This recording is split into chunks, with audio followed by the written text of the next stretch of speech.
Here's why hot girls are no harder to get than the average girl next door. Watch this video and I'm going to tell you why. So 2018, 2019 is kind of like my single golden years where I was just going out and out and out every single night for as much as I could, stay busy. I've been on a lot of dates with all different type of women. And one date in particular, I don't even remember this girl's name. I remember, she had like blondish red hair. She showed up. You could kind of tell it's a little bit on the liberal side, which, I got nothing against. It's not necessarily my exact cup of tea, but it's cool, And, we hung out, we met.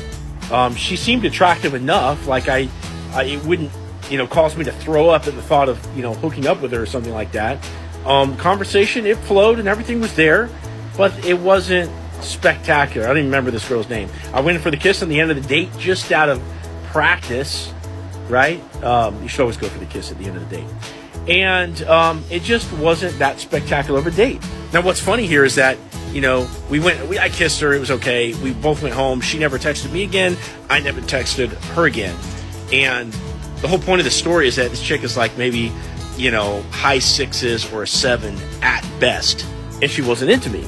And I've had plenty of dates because, by the time you go out a lot, you're going to have plenty of dates where the girl, you weren't, when you showed up, you weren't quite exactly the cup of tea she was hoping for, okay? It's going to happen to everybody if you go out enough. And so I've had other dates where the girl shows up, she looks good. She's not like a smoking 10, but you can see on her face, she's like, okay, I'm not into this guy.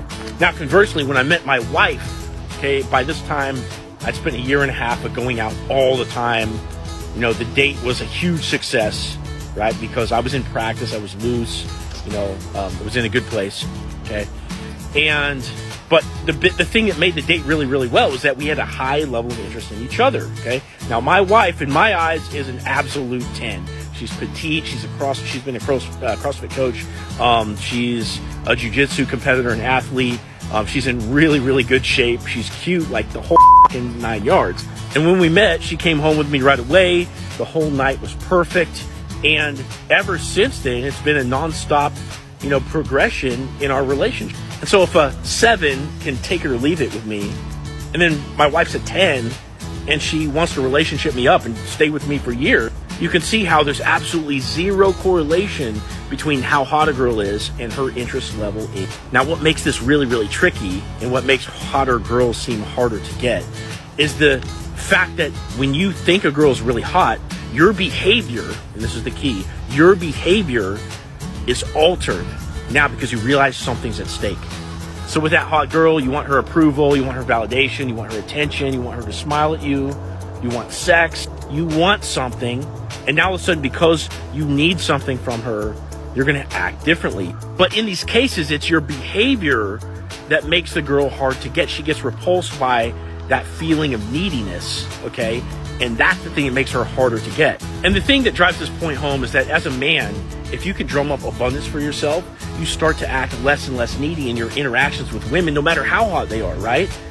And then you can really start to see the truth of the situation, which is that, leagues don't exist. They just don't exist. People have biological preferences that they're looking for, like you have a body type, I have a body type, right? And that's true. That exists. Probably, of all the women in the world, you're probably just going to fall into like 10% of their archetype in terms of what that woman is looking for. So it is a numbers game, so you have to find that 10%, okay? But there's zero correlation to how interested a woman would be in you and how hot she is. So the name of the game here is non-neediness. Date a bunch of women and don't need too much in any one direction. The one hot girl that will talk to you, it's like, no, dude, get out there and talk to more hot girls so you don't need that hot girl so much.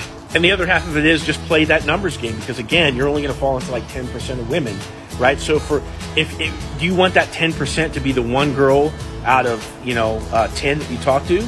Or would you rather go out and talk to like 50 girls and then have 5 girls that are chasing after you? Imagine the difference in quality of life and your daily experience between having one girl in the mix and 5. Now, if you like what you heard in this video and you'd like to meet me in person, I'm actually hosting an event January 14th.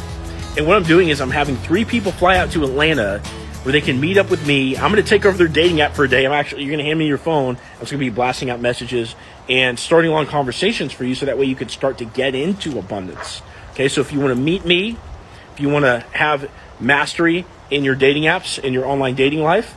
Okay, click on my profile right here, click on the link in my profile, and sign up for the Freaky Saturday event. And I'd love to see you in Atlanta, January 14th.